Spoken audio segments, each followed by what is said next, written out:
Hi, everybody. Welcome to the UncomMEN podcast. I'm Josh with my co-host Chris Segura and our special guest today, Emily Diaz. Hello.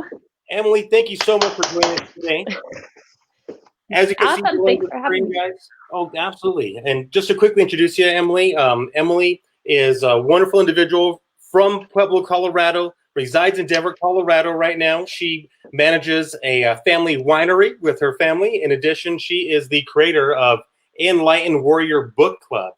And we're just privileged and honored to have you because you're just an individual who always shares kindness and you choose to make that decision. And when Chris and I talked about, who can we talk about that really lives that lifestyle by choice, we thought of you. So again, thank you for carving out time. We know you're busy. And so thank you.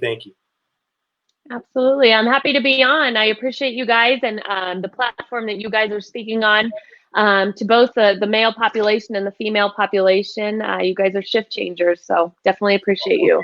Thank you. I like that term, shift changers. Good. I'm trying something new here. Let me see here. I was trying to go to our Facebook to see if I can see who's live with us now, so we can talk to those individuals as well. Chris, can you see anybody on our stream at all? I don't see anybody on the chat or comments as of late, but definitely watch out for those. Okay. So just to kind of unpack what we're going to discuss today in regards to kindness, everybody that is listening, we want to talk about, how can we be kind? That's a decision. We're going to just kind of dive into that. Also, we're going to talk about the importance of being kind. We'll discuss what type of actions that you can take to be kind. We'll have some suggestions for that. What can we do to be more kind? And what can you create by being kind? So, Chris, did you want to kind of elaborate a little more on that and go in a direction we should head, sir? Yeah, I guess I would actually just turn it over to Emily and kind of give a little bit of background from yourself. Emily, tell us a little bit about yourself, what you do, your background, and get us a little more familiar with kind of your take on how to be kind. Yeah, absolutely. Well, this is a great opportunity, and I really appreciate the both of you inviting me on. I love that we also grew up in the same hometown, so we get each other on that kind of level, and I love that. And so my background is I grew up in Pueblo, Colorado, since moved to Denver about 20 years ago to attend college there. And I had my whole life planned out for me. I wanted to play college ball and then move on and go to the major leagues. And the reason is because I wanted to be an influencer on a higher platform. Because this word kindness, and you can insert it with any synonym that you feel is appropriate for your life. But for me, it was a kindness thing. Like, how can I get to a level where I could create a ripple effect so that everyone could feel this sort of kindness? And where that actually started was from my sister. She was born with Down syndrome, and she taught me a lot about life, a lot about people, many lessons throughout that. And what I really ultimately understood was that kindness would win, love would win always. And so as I went through that path and I thought, how can I be an influencer on a bigger level? I decided to go on to play college ball and hopefully get into the majors. Well, that didn't happen, and my life completely shifted. And here's where I had really learned the hard knocks of what it was to be kind and what it was to harbor other feelings that were not so kind. And throughout that fabric, it molded me to the person that I am today. And 14 years ago, I joined a company called Legal Shield, and it taught me the essence of personal growth and personal development, and brings me to where I am today. I run a family business, our family winery right up the road, and I also run a personal growth business in the hopes to help inspire others to become the best expression of themselves and really live out their true life and their true purpose. And yeah, so that's kind of my background. Hashtag enlightened. I love that. I love that. Yeah, that's awesome. Awesome, awesome. So, can you tell us what your thoughts are on how you can be kind? You know, or you and I talked about kind of getting how to get to kindness by getting through pain, so to speak. Yeah. So I didn't know, I didn't always understand this. I grew up in a very, I had a wonderful childhood. I was blessed with very supportive parents who wanted the best for my three siblings and myself. And they utilized the best resources they had to be able to give that to us. And throughout that process, my parents always taught us that no matter what is happening in your life and no matter the obstacles, things are going to come into your life. People are not going to like you. They're not going to like the way that you look. We now have your sister who is now in the picture, and you three are going to be her voice because she does look different. She, from the outside in, unfortunately, that's how we as humans judge. From the outside in, and then we get to know someone and then we kind of shift those judgments. But that's something that it's not an innate, it's not something we were born with, that's a learned behavior. And what my parents had taught us early on is basically the way that you're going to become successful in life and to truly be your authentic self is for you to be kind to others. And some people are like, oh, that's so cliche. What does that mean? And I didn't understand that concept until I started doing the work. And so growing up, it was a great life. I you know, maybe had some small traumas go on, but all in all, it was a great life. But then I got into my adulthood where there were a lot of things that happened in my life. Now, they didn't necessarily, so the circumstances reveal the man to themselves. I didn't know that concept either. But as I was going through these traumatic situations through my life, I became really angry, really resentful. I became a victim, and I didn't know that at the time. I didn't know I was harboring all of this because it was like layer after layer after layer. And I can go into depth into some of those. I'm definitely open to be vulnerable, but I'll just kind of share like the topping of it, that it was just layer after layer after layer of all this pain that was building up inside of me. And so when I got through this, like 10 years later, I looked at myself and I thought, oh my gosh, you went from the most light in the world to the most dim, darkest place. But I didn't know I was there, and I didn't know I was harboring all of this. But what I came to realize after going through 14, 15, 16 years of personal growth, you can call it what it is. I call it like cleaning out, cleansing all the toxins in your body, the negative thoughts that you've been harboring for way too long.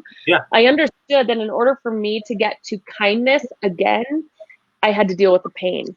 And that is one of the toughest things I've ever had to do. And I think it's tough for a lot of people. A lot of people don't want to fear, they don't want to face the pain because the pain is uncomfortable. It is uncomfortable. Yeah. It's hard to face it because it's like you said, vulnerable. So you've got to literally break down or break through. You've got to look at yourself in the mirror and decide if that's something that you want to address, or do you want to put it under the rug, you know, and let it continue to fester and cause those continued problems in your personal life, in yourself, and just, I think, everyday action sometimes, you know, like I do sales. And so like I usually have really good conversations with people, but this one individual the other day was just mean from the very beginning. It didn't matter. I don't think if it was me or anybody else, this person was not going to be kind. Took everything and more in me to be kind to this person. Because I'm from Dogpatch, homie. Like I wanted to get upset with this individual, but I knew that wasn't the right thing to do. You know? It was a choice. I had to make a choice, you know? So thank you for sharing, Emily. That's incredible. Yeah, so, absolutely. And just to really quick build on that, Josh, I just want to like touch on that because, and it might come out as we continue to discuss. I feel like most of us can relate to that. We get to a point where we're like, okay, well, I want to be kind, and this person is so hateful, but how can I? And I still do that to this day. I mean, I have people that are so close to me in my life, and they still choose to be unkind to me.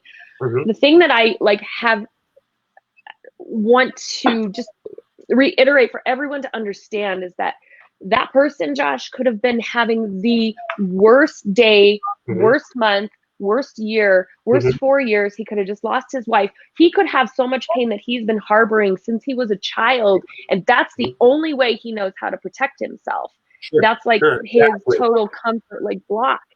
And exactly. and I know as humans, it's really hard for us to unlearn those behaviors. They're all behaviors and patterns that lead up to that. Mhm. And so in those moments, like, yes, being the bigger person is awesome. And then just having this sort of empathy come out and go, Yeah, oh my gosh, like what is so bad in your life that you are acting right. out like this? So yeah, Exactly. I was wondering the same thing. Like, Mhm. wow, man, this right, guy's carrying a lot of pain. right. Because we don't, I mean, we're Exactly. all like, just, we're dragging it and we're fighting to keep it. It's crazy. Humans are You crazy. know, it's Yeah. Good, Chris. you guys touch on great things. One, Emily, you touch on, you know, really, really well is that we're not taught how to deal with that stuff, right? There's so much negativity that we're almost taught to build walls all the way around us, and we're never taught how to go around those walls or take them down. And so it's just wall after wall after wall after wall that we're just building around all this stuff. And so it's an unfortunate thing that we're almost not taught how to take down that wall, or how to build a window through that wall, or you know, deal with those emotions. And there's so much negativity that we're introduced with, where we almost forget how to love each other. Mm. Right. And Josh, you touched on something that really hit close to home to me, is, and that's a choice that you have to make. You said you can either choose to do this or do that. It's a tough choice sometimes, but it's still our choice, right? To react to that as though maybe we're used to doing, or to sit back and say, look, like, how can I love this person so that I'm not just something else negative in this person's life? And I think those are like the essence, the elementary things of an act of kindness, right? You can't fight hate with hate. You can't fight anger with anger. You have to fight it with love, and that particular Powerful. emotion, I think, is kind of the root of being kind. I agree. But like, and I love what you said, the roots, because And I think, you don't you know, have roots, you so can. much of that is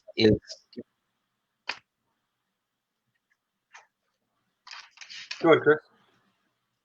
no, you're absolutely right. And you know, we lose sight of that. No, it's okay. We lose sight of that in day-to-day actions a lot. It's a tough habit to break. You know, we've talked about habits. We've talked about you know, reinventing, you know, and all these things in previous episodes. Mhm. But they're all choices that we can make. We can choose to look at angles this way and that way, and choose to react to things. And you know, I think that's on how to be kind. That's going back to the basics for me. Mhm. Is okay, taking a step back and going back and looking at my kids are young, right? Right. And they almost don't know anything else but to love and to be kind, because that's, you know, something that we teach in our house. Mhm. And they're, you know, they're not surrounded by negativity. And so I put myself in their shoes and say, okay, well, how would my 2-year-old, how would my 8-year-old look at this situation and deal with this? Mhm. And sometimes it's just Yeah, a hug, right? Like, Yeah. yeah, and that's a perfect example of an act of kindness, you know, and I think that can take us to our the next topic. I'm going to move past this and come back to it, but like kind actions. That's what we're going to talk about regarding kindness, you know. And I think, like you said, a hug, you know, is an important factor. You know, just a smile is an act of kindness to a stranger. You know what I mean? Waving, Yep. and you know, even just when you're driving, you know. So it's great smile, Right. you know what I mean? Those are things Yep. I try and do. You know, when we approach this topic, I would ask myself, well, what can I do? What have I been doing? You know, really. And Right. sometimes did was I changed my voicemail. So, and I encourage people to smile and be kind to others. You know, so when you call me, you're going to hear my voicemail probably because I won't most likely won't pick it up because I'm usually busy, and that's what you're going to hear. And so, if it's a solicitor or whatever that case might be, I'm hoping that I can be light to their day. Absolutely. So, what are some things that you think you can do, Emily, to like kind actions of kindness, like Chris talked about, hugging on people, type of thing? Yeah, absolutely. So what comes to mind? Oh, yeah. Cheers. How are you watching? Kindness. So I'm sure you both know one of my most favorite mentors is Tony Robbins, Anthony Robbins. Oh, good. And yeah, I love how he just takes something and just like squashes it, and you're like, oh my God, I had a problem and I don't even have it anymore. But what comes to mind is when you talk about, well, what can we do as kind actions? And you spoke a little bit about it, but I think we can just interrupt the pattern, like interrupt their pattern, like their state. That's so good. They're in this state of being angry and like coming at you, and it's just like, how? What can you do? Because Tony Robbins does it so eloquently, and I feel like in some like traumatic situations when people are sharing that he can just like interrupt that pattern. They're like, whoa, I don't even have that problem or issue anymore. And so just like you, if you're driving and you see someone angry or flipping someone off, you can go, what's up, dude? Like you just like give them all the love and energy you have and just interrupt it to where they're like, okay, now he's so focused on you and what just happened there that he's completely forgot, well, maybe not completely, but he's forgot about what's going on there. Yeah. And so, good. Write that down, everybody. Break the pattern. Yeah. I'm working on getting better at that. But yeah, I mean, just love and kindness. I mean, we live in such interesting times right now. This is probably one of the most important things coming out of COVID or whatever, whatever we're going into this next shift, because the human connection, part of that has been lost by physicality. Like I don't know about you guys. I love to hug. I love physical touch is my love language. And I have lost a lot of that connection throughout these 3 months. And I think innately humans have that desire and that need, whether or not, some maybe don't like to be hugged or they like their space. And I think that's also because of maybe traumas that have happened. Right. But I think we as humans, we're so connected. If we can like just connect and hug and love on that level, it'll totally shift the energy and really.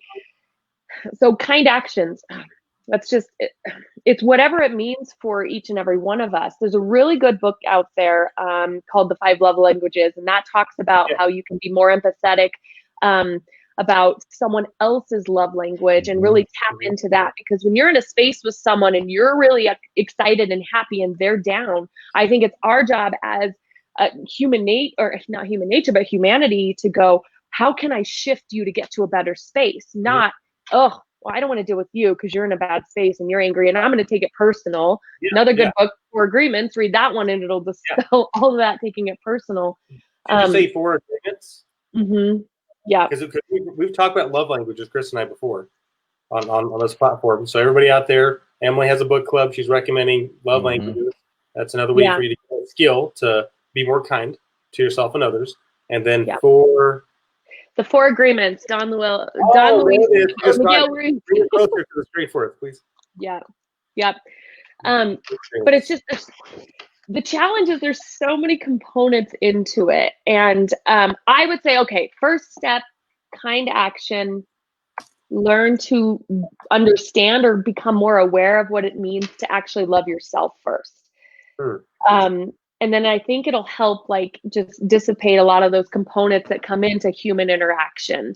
And I'm sorry to those viewers, I've done a lot of research on myself. And so all I'm sharing is how I have interacted with the world, nothing else. And some of the concepts and stuff I've taken from the books. And sometimes it can go down whatever people call the rabbit hole. It's my hole. And I really love going down there and like figuring out what's best for me so that I can be a better expression and inspire people to get to that place of kindness. And that's all I know to do. I mean, we can go, here's 5 things that you need to do to become kind, but that may not fit your mold. And Right. so figuring out what's best for you and how you can be that light in someone else's life. I think that's the first step. But when we can fully take like absolute responsibility for who we are and how we react and act in the world, and shift that to a more positive space, I think that we've got to start there before we can really go. It's like put your oxygen mask on first before you can help someone else, and that there's so much truth to that. Well said. And I think going down that rabbit hole takes a lot of courage.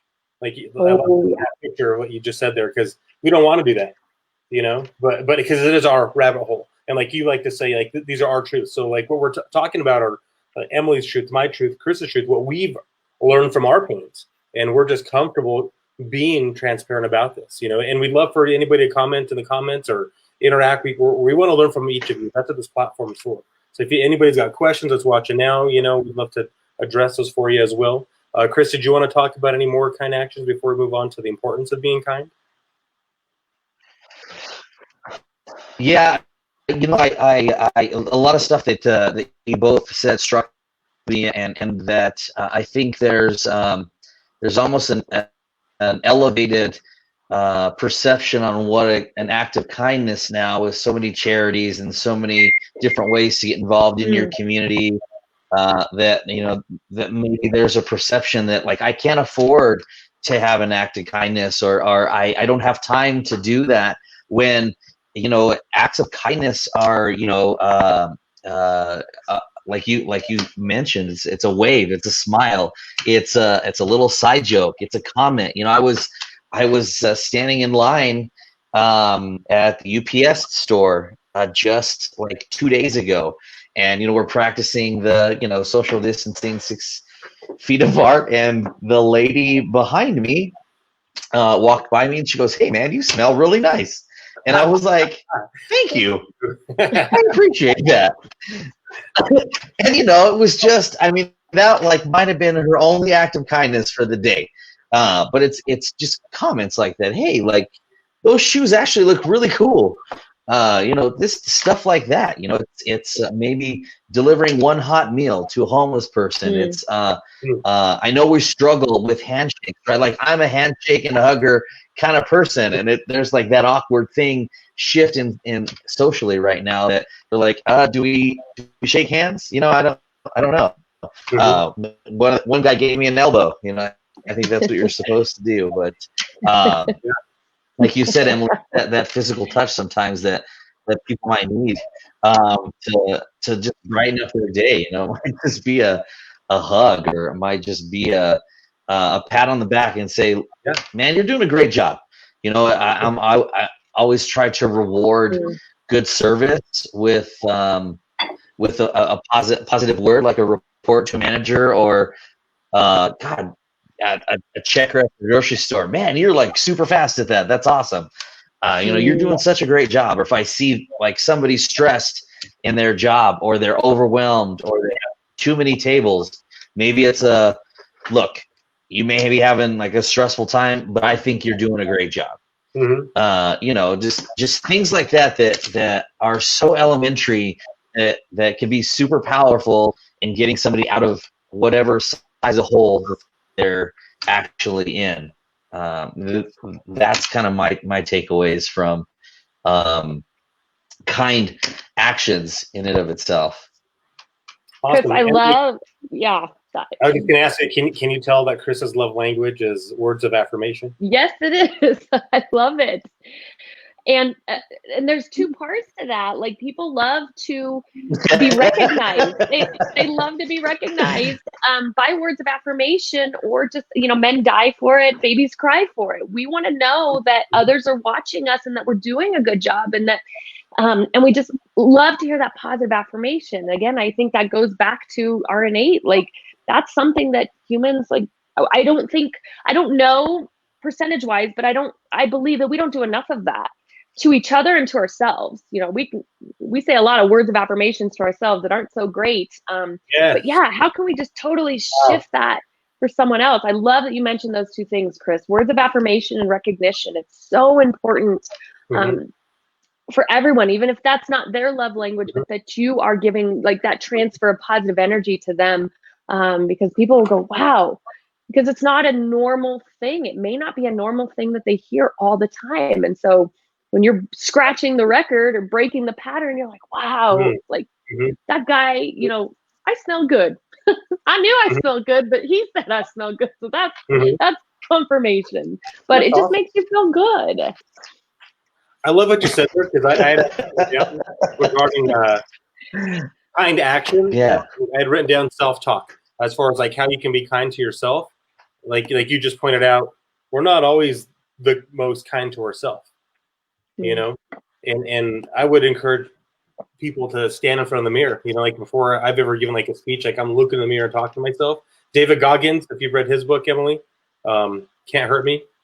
I haven't. He talks about a truth mirror where he puts like the truth on a sticky note, like you're a fat SOB. Wow. And instead of like the positive, like you're a fit, healthy, attractive individual. That's not what motivated him. That didn't fit his mold. He needed to know the black and white truth so he could change that and make that shift and break that pattern. You know what I mean? Wow. So we got to find that for yourself. Like I wouldn't do well with that. I would need more positive encouragement. And so I have to do that for myself. Right. You know what I mean? So that's something I put on there as far as how to be kind to yourself. I would suggest saying things to yourself. You're with yourself the most. I mean, who do you spend the most time with? With anybody else? You. And if you're just learning that now, you need to probably reflect on what are you saying to yourself, you know? Right. For not you, but you know, those listening. Right. Right. Well, I had a mentor early on teach on how thoughts become your reality. And he took us through this entire process of, so your thoughts, you harbor, I think there's 48.6 thoughts you have every single minute. It's crazy. And maybe 70,000 plus thoughts every single day. So this is what you're telling yourself, and it's both consciously and subconsciously. And, he talked about, well, let's dial it back. So here's your reality, and you don't like your reality. You don't like what it looks like. You're mad at the world. You're the victim, fill in the blank. But then he dialed it back and said, well, so let's start with your thoughts. Your thoughts shape your philosophy. And basically your thoughts have derived from the agreements that you have learned growing up. So in the 4 agreements, he talks about the metote. And the metote was taught by the Toltecs. And the metote talks about that the metote is like being in a fog. So for example, you're in a room with all these people and all this chaotic noise, but they're telling you things about yourself, and you're grabbing these, he calls them agreements, and you're saying, okay, I guess I agree with that, and I agree with that, and I agree with that. So translate that into your real life. So when you were born, your parents are teaching you what their religions are, what their philosophies are, and they're just, reteaching these to you. Now, they may not be what you want them to be, but you don't really have a choice then, because it's shaping your thought pattern at that point. And then you go into grade school and you start to learn what the teachers' philosophies are, and you start to take all of those agreements. So that starts to really shape your philosophy, and your philosophy then shapes your attitude. So if you have a really bad philosophy, like money doesn't grow on trees, people who have money are evil, those are agreements. If you have those, then your attitude is going to be poor, and maybe it won't be poor, it'll be positive because you have different agreements. Then that goes into your action. So that's how you act out into the world. Wow. So based on your thoughts, your philosophy, having a good or bad attitude is how you play out in the world. And that could be good or bad. So people are reacting to you, or you're reacting to your circumstances, and that eventually creates your results. And your result is basically the world that you see. And I thought this was the most profound thing, but the most like how are we not understanding this? It's so easy to shift. It's so easy to go, okay, well, I want to unlearn that. I want to learn this, and then follow the trail. And then boom, I'm here, and I'm like, wow, my world looks so different. I'm kind to others. They're kind to me. And holy cow, like for me, that's an ideal world that you live in. But thoughts are so crucial because they create this ripple effect. And then you go, oh my God, so here I am. And my world's amazing. Well, that's because you dial back and see the pattern that you've created for yourself or haven't. So I don't know where I was going with that. But anyway, so the greatest story that you'll ever tell yourself is what you constantly tell yourself about yourself. So that blew my mind. Self-talk. That's how we got down that rabbit hole. Yes. or snowball. Yes. And so thank you so much for sharing that, because it's just so powerful, because we can write our future with our thoughts. Absolutely. Yeah. Awesome. Thank you for sharing that. It was really #enlightening. Well, and we've talked in previous podcasts about manifesting your truth. Yep. Yeah, it really was. And so with manifesting your truth, it's very much like what you just said, Emily. You know, it's taking your negatives into a positive on a very elementary level, right? Is kind of what you're doing, and then once you get from that negative place to that positive place, you look at yourself and you say, "Wow, everything looks so much brighter. Everything looks so much cleaner. Everything looks so much happier. Everything is less stressful. I can share that now with other people, but it's a conscious choice then to do that." And I think that's on a very elementary level, circling back to acts of kindness. Josh, that was an amazing point that you made, to practice that on yourselves, because I think we're, at least for me, I'm my own worst enemy when it comes to that. You know, I'm my own worst critic. I'm the hardest on myself, and I struggle to see what others see in me. I struggle to see that within myself, and so that's a constant battle for me. And I'm sure that's frequent for you know, for others, but it's super difficult to do, because then you're almost taught in some areas not to be too arrogant, not to be too cocky, and you get caught up in those negative words, right? That you forget that a compliment yourself is okay, that to affirm in yourself and to see good in yourself is absolutely okay to do. And if we can't be kind to ourselves, right, then how in the world are we going to share that with anybody else? And I think that translates at home too. We spend the most time with our kids, with our wives, with our husbands, and that's the absolute best place. If you don't start with yourself, the absolute best environment to practice that habit and to make that change is within your own home. That's good. That's really good. And that echoes, I think, what you were saying about the oxygen mask first type of thing. You know, I've learned that you can't really love unless you love yourself. Until you can love yourself, like get through that pain to get to the kindness, then you can share love with anybody that you choose. Right. Yep.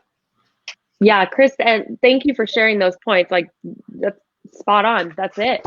And if I feel like my mission and my purpose and everything in life is just to bring people to their own awareness. Not even, I don't know your awareness. I don't know what you're going through, but my job is to at least inspire you enough to look. And looking is so hard. I mean, in the first stages of going through the personal growth, like after the trauma that I had for 10 years, I call it trauma. I mean, gosh, I'm very blessed with the life I've had and the stuff I've had, because I can't even imagine another worlds what people go through or even hear. Mine is very like minute to what other people have had to deal with in their lives. But I had that for 10 years and I was holding on to it, to just all this stuff. And but when I got to that point where I understood what it was that I needed to do for myself and let go of that, then I was able to really get into the transformation point. Because there were points, and I don't know if Chris or Josh, if you can relate, but I remembered them, Legal Shield mentors teaching me about affirmations. And I'm like, I'm not looking in a mirror and talking to myself and looking at myself. You've got to be crazy. Like, but I'll go take a selfie. I will not look in a mirror and talk to myself. So there were like two separate like things that I thought, well, I love myself because I can take a selfie and post it on Facebook.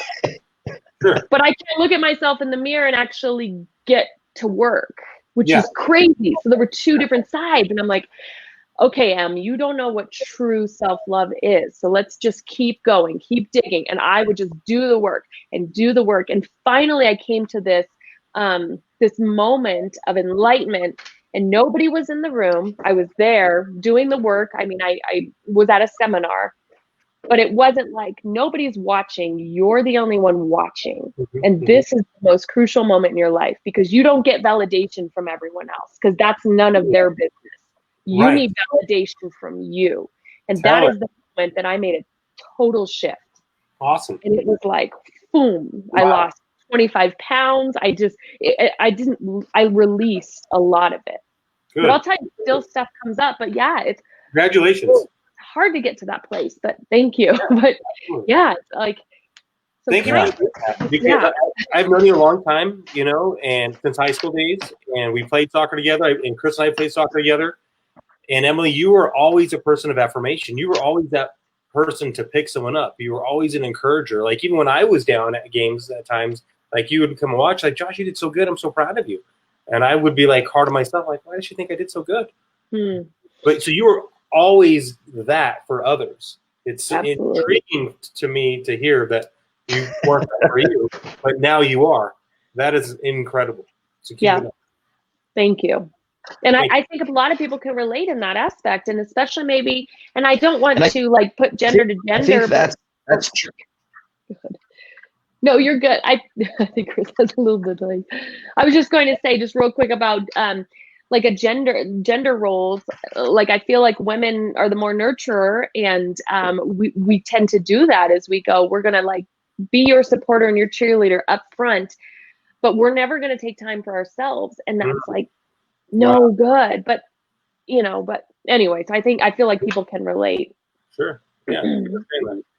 And Chris, sorry to interrupt. No, it's a super relatable concept. No, yeah, that's okay. No, you touched on exactly what I was gonna say, and a lot of people we forget that kind of background and the history within others, and even in the most positive folks, and we also forget it. You know, when people aren't in that positive place, kind of what they've gone through. And I want to affirm in you, Emily, and thank you for sharing some of those personal challenges that you've had, and everybody's had what they would consider trauma, and that's a personal, all relative, right? And so, like, I want to encourage the viewers that it's okay for you to consider that traumatizing in your life, not necessarily to compare it to others and say, well, mine wasn't as hard as theirs is. It was hard for you, and it was a challenge for you, and that was a traumatic situation for you and yourself. But the takeaway, right, Emily, and we've all had that. I've had extremely difficult relationships. I've had to give up things in my life that I never thought that I would have to do, and Josh and I have talked about our personal struggles, but it's making that choice to kind of turn that corner and say, I don't want to live in this world. I don't want to live in this environment. I don't want to see this way, and start making little fixes here and there. It's not an easy. We talk as though it's an easy thing, but it's taking baby steps, and it's a process. To turn that corner. It's reading books. It's getting a life coach. It's going to therapy. It's surrounding yourself with positive activities or just positive beings in general. And so, not to go far off on a tangent, but you know, that's we forget that kind of backstory and history within each other. And I think learning from those things is what we can try to do to kind of manifest and make those changes within ourselves, and then, you know, kind of infect the world with kindness and create kindness as we go. I love what you just said right there. Infect the world with kindness. Yeah. That's good. That's good. Write that down, Chris. Write it down. I appreciate that.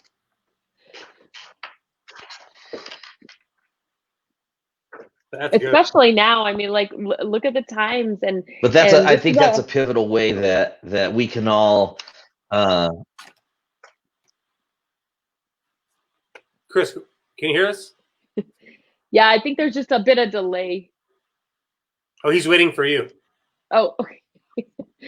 I was just Yeah, saying that there it's is. yeah, yeah, I thought so. The times we're living in right now, like let's take that for example. And this is just a revolving door. The time we live now, we're living in this world where there's this person against this person and this person against this person, and it's like, what are we fighting for? What are we literally fighting for? We can have sound conversations and sound protests and figure it out, but it's like it's always this against this. But the true thing I think we're fighting about is getting to the true essence of who we are and how we can get to that place of kindness. So all of it goes along with, and I think right now for all of you influencers and you doers and thinkers and people that have a lot of empathy, now is the time that people need you. They need to find someone that they can become so inspired by, so that they can grow through and get through whatever their challenges are right now. Because some people just don't know. Right there, Emily. Grow through. Yeah. Because whatever we're going through, that's another choice. You should grow through it or go through it. It goes back to what you said earlier with the attitude, with those agreements. You can agree to just, I'm just going to tread away at this, or you can have the perspective, what can I take from this and how can I get better instead of bitter? You know what I mean? What can I do to make this bright? How can I be that light? Yeah. And then we were also talking about what can we create with kindness. So I know we I think people forget about the ripple effect on everything. Go ahead, Chris. It's a little delay. Go ahead. I want you to speak. Go ahead, sir. Yeah, and so that ripple effect goes with what you're saying.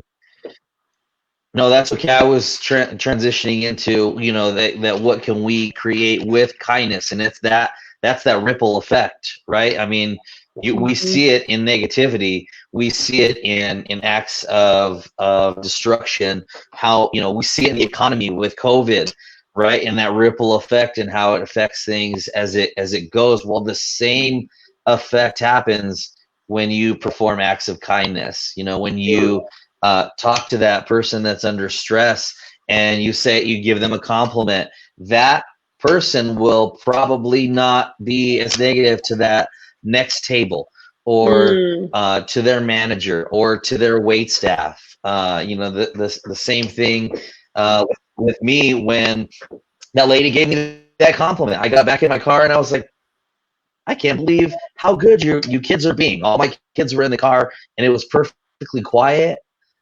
I thought they were all asleep. But I got in that car and I was like, you kids are amazing. I have the best kids. And so that was kind of my ripple effect for that day. But I think we forget those pieces. We talk about it in a negative environment, that ripple effect that happens from the pandemic or from protesting or acts of negativity, but we forget to talk about it with kindness and acts of kindness. And I think you make a much bigger impact on folks with acts of kindness. And how many other people is that affecting after that? Yep. Well said, sir. Emily, what are your thoughts on what we can create with kindness? Magic.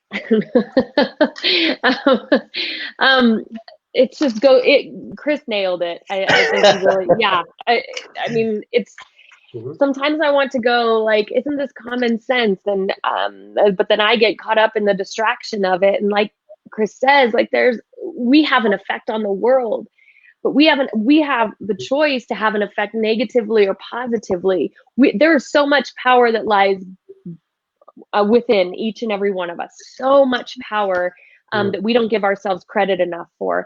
And like Chris said, like that woman in the store who gave him a compliment, like she had so much power to create that ripple. And maybe it wasn't just Chris, it was someone else that she said, wow, ma'am, your hair looks amazing today, or just spoke to someone, looked them in the eyes and gave them time of day, something that they needed. And so she's out there just making shifts, making waves. And if we can look at it that all we have to do is just one thing. Pick one thing that you want to do and go out and do every single day. Maybe that's say a compliment to someone every single day. Before COVID, maybe that's, giving someone a high five, respecting their space, but giving them some sort of connection that you can really create that ripple effect. And so I like what you said there, because it was intention, as you talked about, like making that decision for that one thing, not 2 things, 3 things, 5 things, one thing, and being intentional. That's good. Right. And if it has to be for yourself first, because you don't know how to go do that, or it's uncomfortable, as much as an extrovert as I am, sometimes when I'm out in the world, I just want to introvert. My husband has turned extroverting and introverting into a verb. And so sometimes I just want to go. I don't want to talk to you. I don't want to talk to you. I just want to go because I've, given all my energy I can for today, and I'm just focused. However, I'm missing out on the opportunities to cause those ripple effects that Chris was talking about.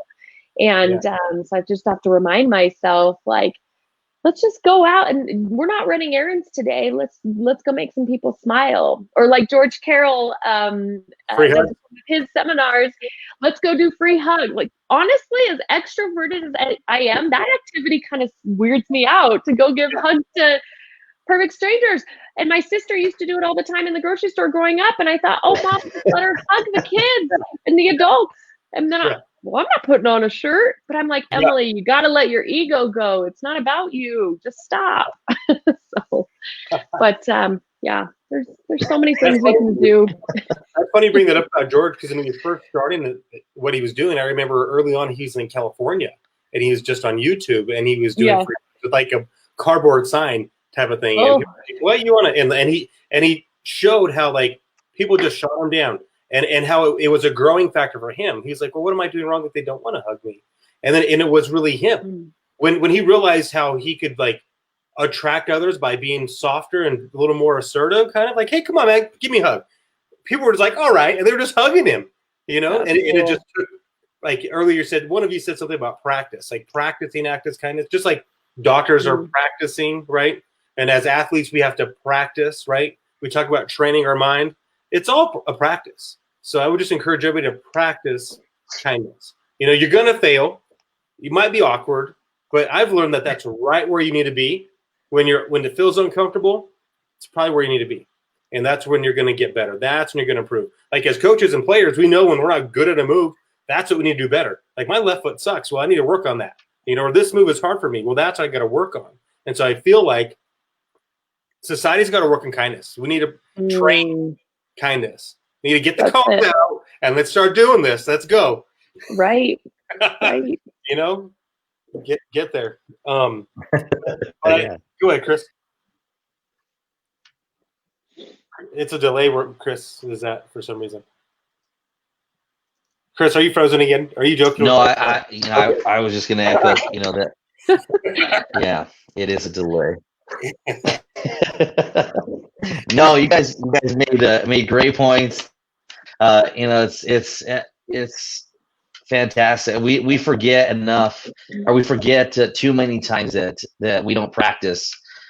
There's that phrase, practice what you preach, right? But there's so many things in our lives that we tell people to practice, or, even as coaches, as mentors, that we tell people, hey, you need to work on that, but we don't do that ourselves. And so, I think that's a huge takeaway for everybody. Is practice.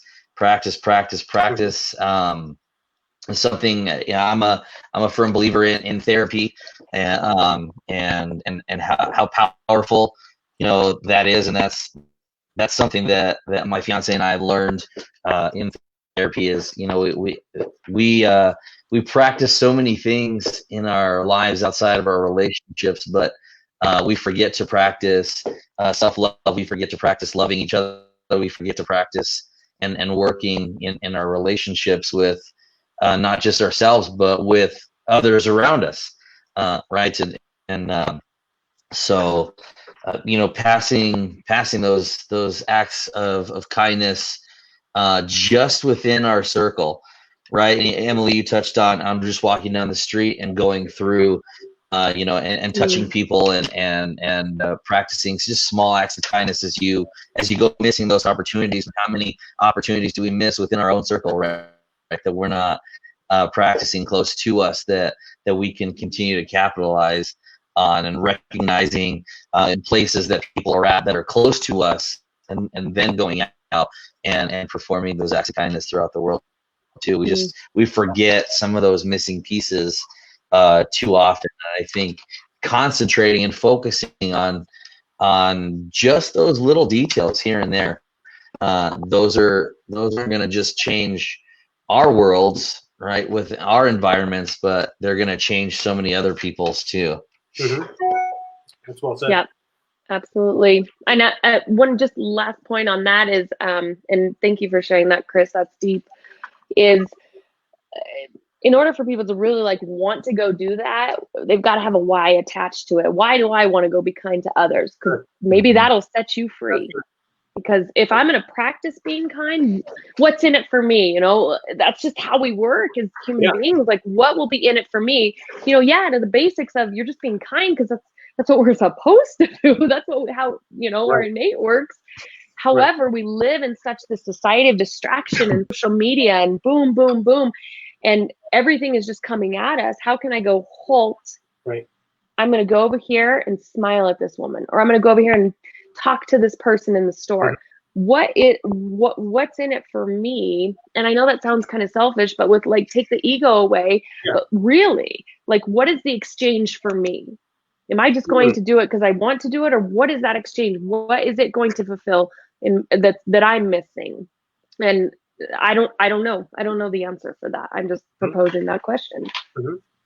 Well, I think it's right. Like it's the pay it forward concept. I don't know if you guys have read that book or seen the movie behind the concept and that whole pay it forward story. But I mean, if you need that affirmation, what's in it for me? I think it's to know that that's going to create positive energy for you within your environment. You know, passing that on again is the ripple effect, and you're within that circle.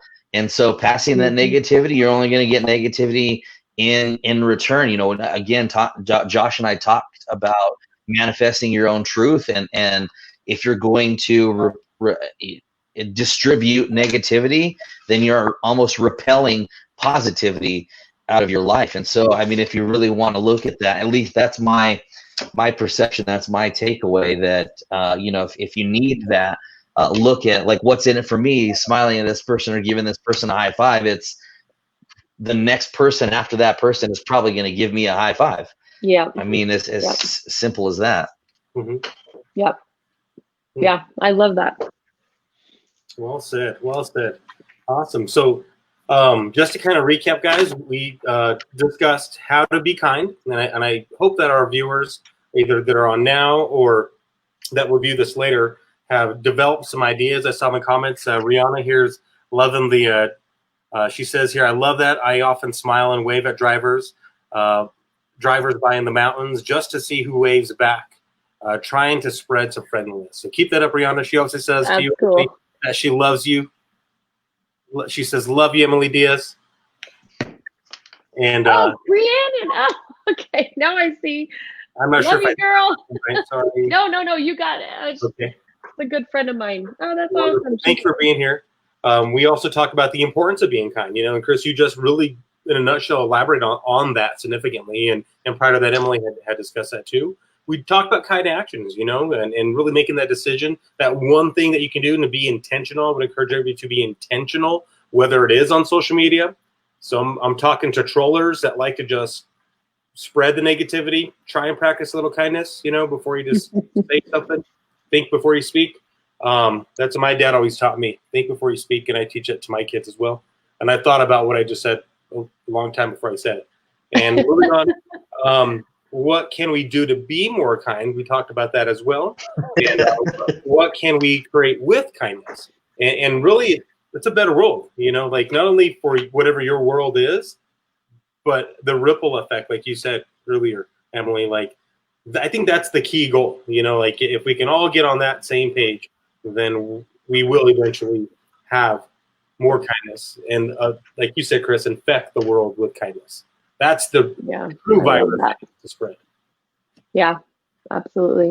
Awesome. And Emily, I just want to acknowledge you for everything that you've done and that you're doing. You are so courageous for stepping out and thank you. Being transparent and being willing to help others with your book club. That's courageous to have an own business, to shift, to relocate, and just everything you guys do. Like I told you, I haven't met Matt, but he's my friend on Facebook, your husband.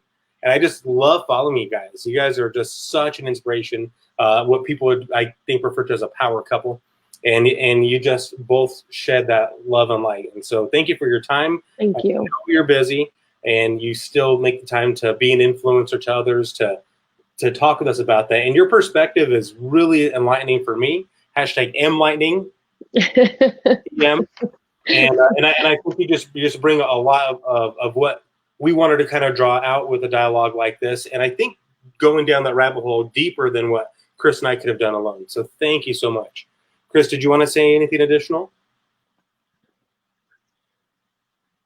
No, you said it really, really great. I know I'm on a delay. Emily, thank you so much. You're super, super inspiring. Your perceptions on everything. Again, like Josh said it really well. We couldn't have infected kindness into people without your inspiration. And I share that love following you and Matt on social media, and you guys are a true power couple and very inspiring to others. So thank you so much for sharing that with all of us. And Emily, how can people learn more about you? Where can they find you online, your website? If they want to join the book club, if you could talk a little bit more about that before we close. Yeah, absolutely. So I've been on Facebook, I think, since 2005. So I have lots of people that I don't filter through the friends. Just join my page, send me a message, or just add me as a friend. A lot of my content is there. I've created business pages, but I just feel like my true authentic self is just the Facebook page I created in 2005. And so that's where a lot of the information will come. EnlightenedWarriorBookClub.com is my website, and that'll take you to the product side of what I do. As far as the book club goes, if that's something that you would like to join with the community of enlightened warriors, we would love to have you. We are really just building on, a warrior means conquering others, and enlightened warrior means conquering yourself. And I would invite you to take that leap of faith, jump off the cliff, grow your wings on the way down, and really join us in a space that goes from discomfort to expanding your comfort zone so that you can be in a space of peace. And that's what we're doing with the community of enlightened warriors. If you'd like more information, Spread the wings. Fly. Grow them on the way down. I don't know. What's your website? I can put it in the comments here. Oh, it's long. It's EnlightenedWarriorBookClub.com. Okay. Yeah. Chris, do you have anything else?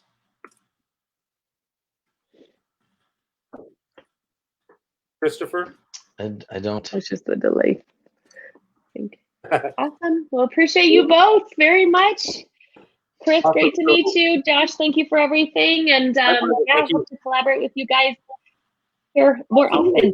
Absolutely. Thank you again so much. Everyone, I am placing her website in the comments here. And your mom and dad, by the way, say thanks for encouraging kindness. We forget the special gift we share. Thank you, Jimmy. So good to see you guys virtually. Hope you are all well.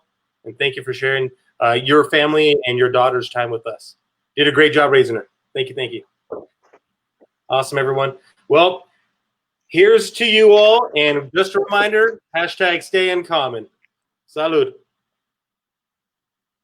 Signing off. I'm Josh Pacheco, my co-host Chris Segura, Emily Diaz, our special guest. Thank you. Thank you.